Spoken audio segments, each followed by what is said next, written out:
What's going on, guys? Welcome back to the channel. I'm Chris, you're watching 4K Motoring, and today we've got a little Corvette project. As you can see, we have the Corvette in the garage. We want to go ahead and fix a little issue we've had with our oil pressure sensor that is a very common C5 issue.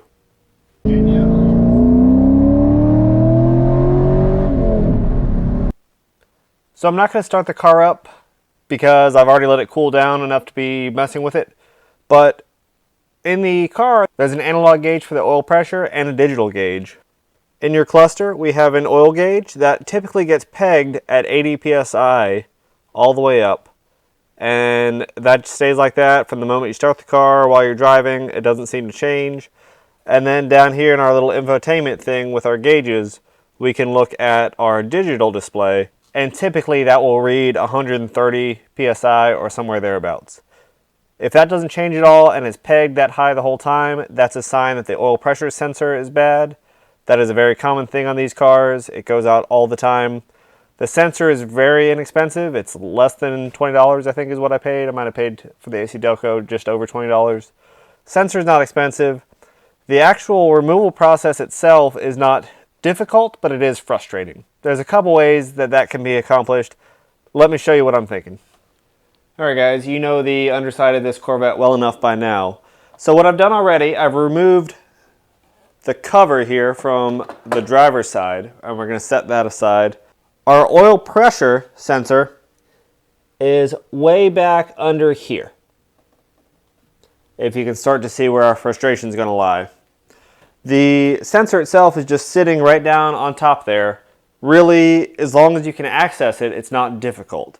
Problem is, it's behind the intake manifold, and getting to it can be quite a challenge. I've watched a couple videos of other people doing this, and I will make links to all those channels as well. There's a couple ways this can be done.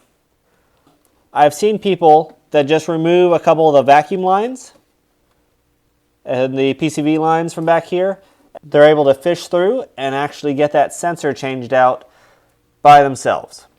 Now I can, with my fingers here, my manly medium hands, I think I can barely touch the top of that sensor, but it's not easy. The way I'm thinking about going about this is actually to remove the intake manifold from the car. I know this sounds like a lot of work, but just about everything you see is pretty straightforward right there in front of you. Really don't need any additional parts other than maybe replace the intake gaskets. That's about it. And once we do that, we have very clear and easy access to that sensor.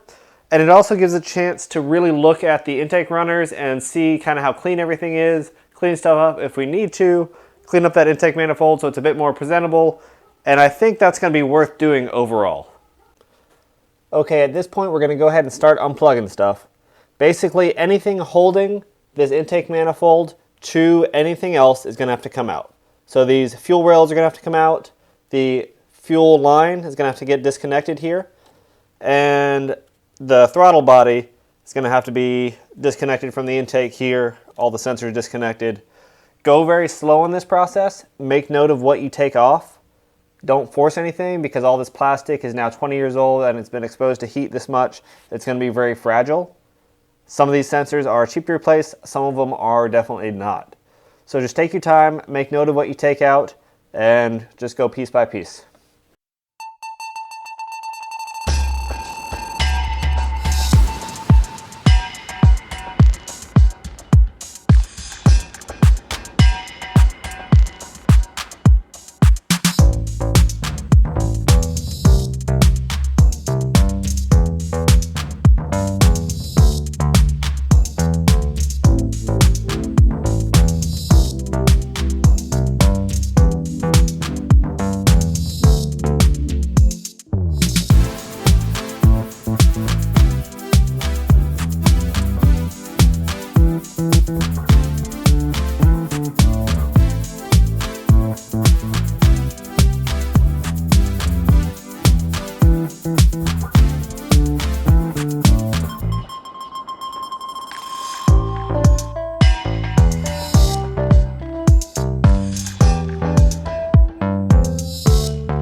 Okay, so we've done a little bit of work here. Here's what we've got. So there is a fitting, vacuum fitting on this side, one here, and one lower on this side, all going to the throttle body. You've got a connector on this side. You've got one connector on this side, right up front. That takes care of your throttle body. Next thing we do is get this fuel rail out of the way. That way we have room to work and get out to the actual intake manifold. So to do the fuel rails, each one of the fuel injectors has a connector, has a little metal retainer, has a nice spot to push on the back of it, and it pops off the top of the injector. Once we have those all off the injectors, we're going to disconnect the actual electrical line from the fuel rail itself. There are 4 bolts, all 10 millimeter. They're going to come out. And then there are a couple little 8 millimeter retainers that are also in there. So you're going to need a 10 millimeter and an 8 millimeter with a little flexible attachment. And that's going to get our fuel rail off. One thing we're going to also need is a special fuel rail removal kit that we're going to go pick up. We can pretty well move the fuel rail out of the way as is, but we're still connected to the vehicle with this fuel line coming in. There is a tool that snaps on that releases all the little jaws from in here evenly, lets it just pop right off. We're going to go ahead and pick one of those up, as well as a new gasket set for this car. That'll allow us to just remove this. It might spill a little bit of fuel, but it shouldn't be too bad. Make sure you have something to kind of clean that up so it doesn't drip all over everything. Once we have that out of the way, we just have a few more of these 8 millimeters, both sides, and some all the way in the back. So real quick, we're going to go ahead and grab our fuel line disconnector here. Pretty easy to use. This is going to be the 3/8 inch one. We're going to use this to snap right over the fuel line. It will press in, and again, we're going to make sure we have something underneath to catch the fuel. All we're going to do is, once we've snapped that right over top, press it in. It will disconnect all those little teeth and should just pull right out. There we go. All right, so in our fuel line, we want to make sure we have all the fuel dumped out. Going to sit our fuel rail aside. We make sure we can clean it before we put it back. And now this should be clean enough, clear enough. We'll bend that aside. And that is done.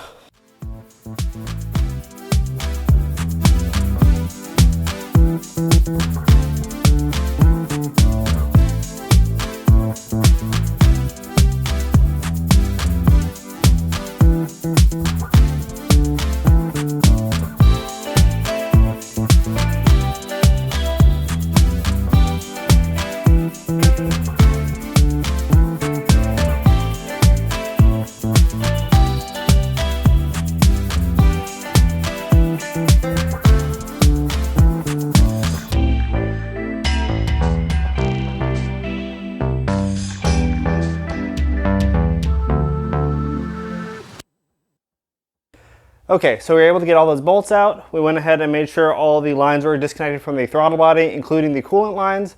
A little bit of that water is going to spill, so just be careful. Now we've got kind of the hard part if you're working by yourself.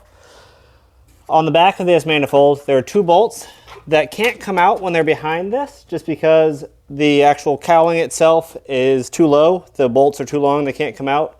So pulling that forward while lifting those up simultaneously is a little bit of a task.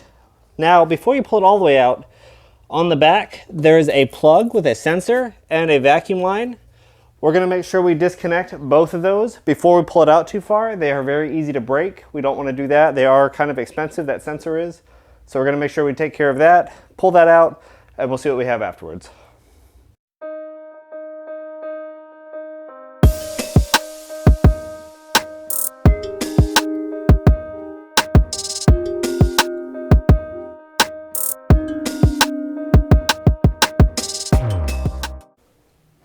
We now have our intake manifold out of here. We can see it's pretty dirty. Make sure whenever you pull something like that off, make sure we cover any holes that go into the engine.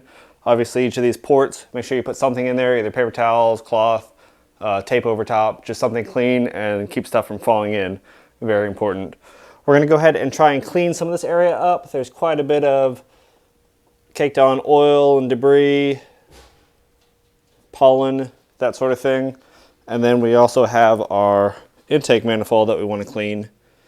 It's a little dark, I apologize for that. And we've got our new gasket set, we'll go ahead and put on that. The part we wanted to replace is this piece right down here. So you guys can imagine trying to snake yourself down and around behind to get there, where now we have pretty clear access to it.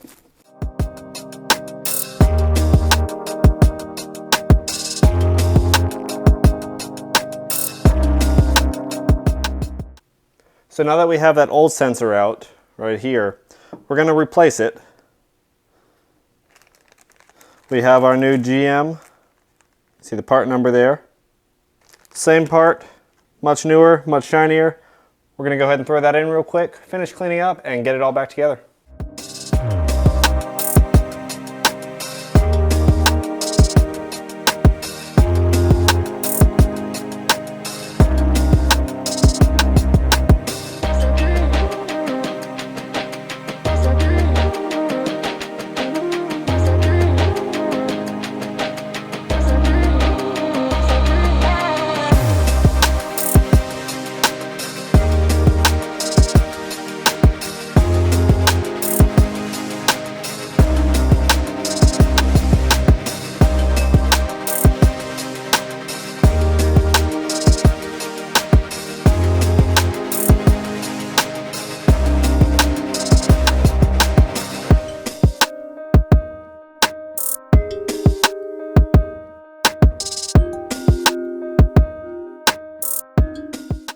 Well guys, it's dark outside, but we are done. Really only took about an hour and a half of actual work. A lot of that was cleaning out, so you can probably do it within 2 hours with just basic hand tools. We have just a flathead screwdriver, big or small, really doesn't matter as long as you have one, makes it easier. Gonna need a deep well 10mm and just any 8mm socket will do. Some sort of wobble shaft here. And of course a ratchet and extension to go with it, makes things easier. What I used was this oil pressure switch socket. And this is a, if you can see it, a 1 16th inch or 27mm socket. You can see it's very thin wall, which is important. If you have another set of thin wall sockets, that might be fine. If not, these things are pretty cheap, less than $10 at AutoZone. You're going to need your pressure sensor. Obviously I'm going to link that below so you know which one to get. Those are not very expensive as well. Like I said, right around $20, fairly inexpensive. What I used is this set. I finally picked one up for this job, but now that I have it, just a set of fuel line disconnect keys, and they were very inexpensive. They're just little pieces of plastic, kind of moon clips in a certain shape. You can get a set of those if you don't have one already. Did use an 8mm wrench as well, really helped for those back bolts that were hard to get to. And then a set of Felpro gaskets for the intake manifold. Give you guys the part number there, just so you can see it. Exactly like stock, fit great, not very expensive either. Did use a couple zip ties because we did break some of these old clips. As I said, it's a 20-year-old car. This high heat and this plastic does not work well together. It does not become very flexible after a while. Some of it does break, so just be very careful with that. Everything is clean and should be back together the way it's supposed to. Obviously, when we took it apart, some of the coolant drained out of the throttle body, and obviously the fuel drained out of the fuel line. Hopefully nothing catastrophic happens. I believe everything's hooked back up, so without further ado, let's get at it. Heard it prime.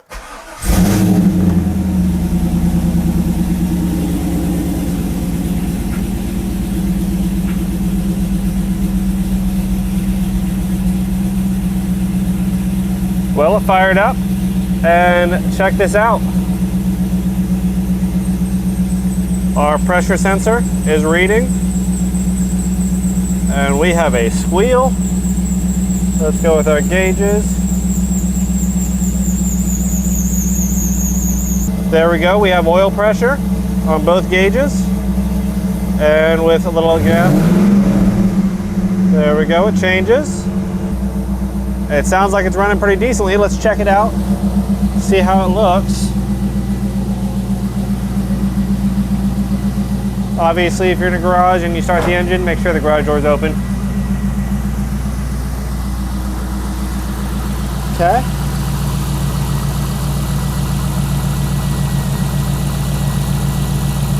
It's all good. A little bit of smoke. It's burning off some of that cleaning solution. I'm not too worried about that. Let's go ahead and keep an eye on it. Let's look at the coolant. See if we're getting any bubbles.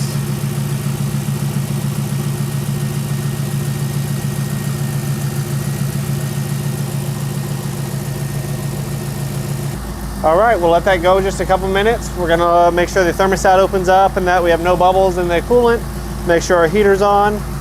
Give that a couple minutes to warm up, and then we'll take it for a drive, see how it does. Well, I think that's about all we're gonna do for today. Car works. We're gonna go ahead and put our engine covers back on. We're gonna go ahead and put the radiator cap back on. Everything seems to be just fine. We've developed a belt squeal in the front from our, sounds like it's coming from our alternator, which is new. That's a little concerning. We'll definitely address that next time. As always, thanks for watching 4K Motoring. I'm Chris. We're gonna have a link to all of the parts you need to complete this job down below. It really was not a difficult task.